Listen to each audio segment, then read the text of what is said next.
خشوع و خضوع کی کیفیات عطا فرمائے۔ اگر نمازیں درست ہوگی تو سمجھ لیں کہ ہماری دنیا و آخرت سنور کی، فلاح دارین ہمارا مقدر بن گئی۔ اللہ تعالی ہمیں اپنی نمازوں کی حفاظت کرنے والا، نماز قائم کرنے والا اور انہیں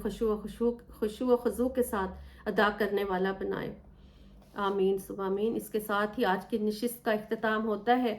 کل دورہ قرآن کی 7ویں نشست میں حاضر ہوں گے۔ والسلام علیکم ورحمۃ اللہ وبرکاتہ۔